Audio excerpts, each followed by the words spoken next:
If I had any considerable amount of money and I weren't living on benefits, I would of course invest in SpaceX. I'd buy SpaceX stock now that we can do that. Now that Elon Musk has released SpaceX's IPO, and the initial IPO price of SpaceX stock was $131 a share. That's since gone up to about $151 per share. So yeah, it's already becoming more valuable, and it's becoming more valuable because it's popular. I expect a lot of people will be buying SpaceX stock. It has already made Musk into a trillionaire. He's now reported net worth is, I believe, 1.1 trillion. So yeah, he's one of the richest human beings who's ever lived. Really, richer than John D. Rockefeller, I think. Probably the richest human that's ever lived, I imagine, is what Elon Musk is. Yeah, first trillionaire, very, very rich man. Um, and he's doing really quite incredible things. I think he's a very he's a remarkable human being, and I don't think anyone can take that away from him. Whatever you think of him, and these Nazi salutes at Trump rallies and all this sort of stuff that makes him look a bit foolish, possibly, or possibly even evil. And I know like a lot of people don't trust people like this, don't trust the very rich, and they don't believe that they have humanity's best intentions in mind. But I think he has staggering ambition. He's always wanted to get to Mars. He's a very, very inventive, very, very clever person, I think. And SpaceX has been hugely successful, lowering the price of rocket launches, introducing this notion of rapidly reusable rockets. But I still don't think it goes far enough, and I don't think it's going in the right direction when it comes to space exploration. And when I've seen all the Starship launches, I don't see that model of rocket launches being able to get to the moon anytime soon.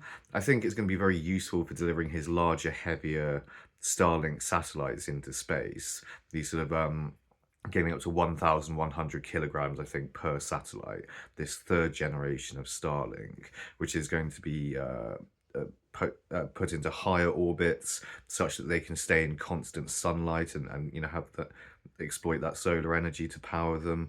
And yeah, this is apparently going to provide super fast internet to anywhere on the planet, which will be enormously profitable, obviously, and make a huge amount of money and really improve people's lives, I think, and spread access to information and the internet around the globe. And I think it will introduce a huge positive benefit for humanity doing that.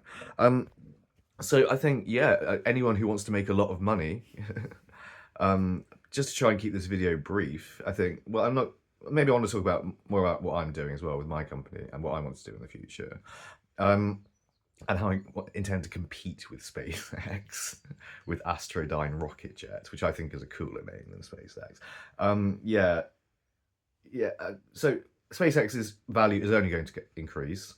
He's going to probably monopolize internet access and things like this, or all the big internet providers will probably end up using Starlink as their backbone as service providers, and hence be paying money for using those satellites to SpaceX. And a lot of what Elon is doing with data centers, that's where he's making like most of his money. Most of his money actually doesn't come from rocket launches. That's where most of SpaceX's money comes from. And we've got companies such as, I can't remember the first company, but Google is also renting data center access from Musk at a rate of about $1 billion a month. So that's going to make a huge amount of money. Yeah. So you got to be sort of really clever to make that sort of money and to do these sorts of deals and to think about how you're going to make money on that level, like to make $1 trillion. You're going to be doing something right, haven't you? But Yeah, I think Elon Musk is the pony to bet on. And what I want to do with my company is compete with SpaceX. Obviously, build a space elevator, which if that costs $1 million an hour to run, it would still radically reduce the price of getting to space. I don't think it would be that expensive though. I think it would be cheaper than that, and I think it could bring a payload to space down to something like $1 million, even from about $74 million to launch a Falcon 9. So, and a space elevator could perhaps make rockets obsolete, which, and don't get me wrong, I'm a huge fan of rockets. I love rockets, but they do spend, they're not probably the most efficient way of getting to space. So I think a space elevator would be better. And yeah, I think although like rocketry is really cool, obviously, and yeah, imagining a future with rockets in it still, I think is what a lot of people would still be attached to. There's a lot of romance to a rocket, isn't there? Which is nice, I think. And the other thing we're looking at with my company is building minimally housed fusion reactors in space. So it would be, if you can imagine this, something like four magnetic field generators surrounding a central area in which the reaction happens. These can be moved away incrementally from the reaction itself, so that we can release light and heat from the reaction out to whatever kind of mode of power generation we want to harness that energy.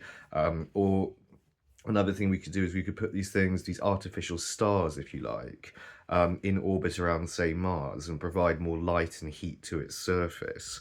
And that could be the first step towards terraforming Mars, melting all the water that exists in the Martian soils and at the ice caps of Mars, and yeah, making it wetter. And that could um, increase the probability that we could populate it with life forms ultimately, um, and have plants on its surface to make use of all that carbon dioxide in its atmosphere, and got enough light going to the surface to get photosynthesis happening. And I think the other application of this fusion technology could also be propulsion.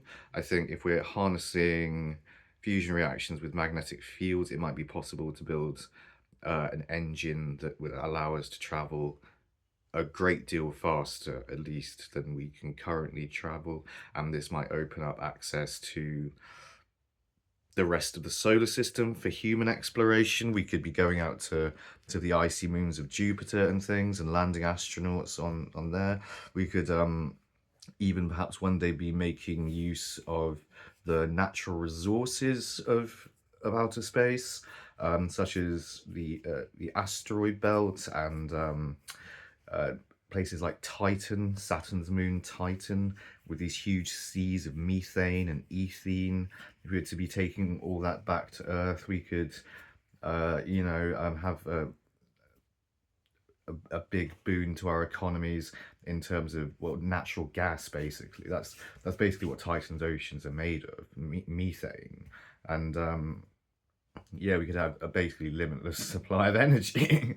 Yeah, well, a very large supply of energy, not entirely limitless, but yeah, it could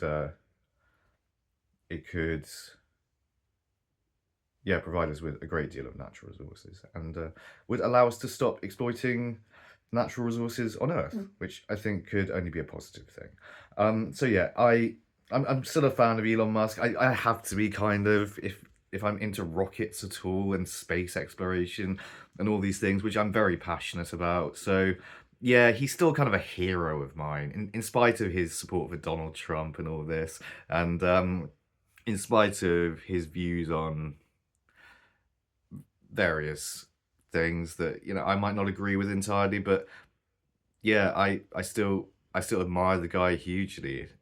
Building this landing rocket again, but I think he's possibly overextending himself a little bit sometimes, and Starship doesn't seem capable of getting to the moon, I have to say, and certainly not to Mars. And I think the only way we're going to open up access to Mars is via building a space elevator. So if anyone out there wants to invest in Astrodyne rocket jet, please get in touch with me.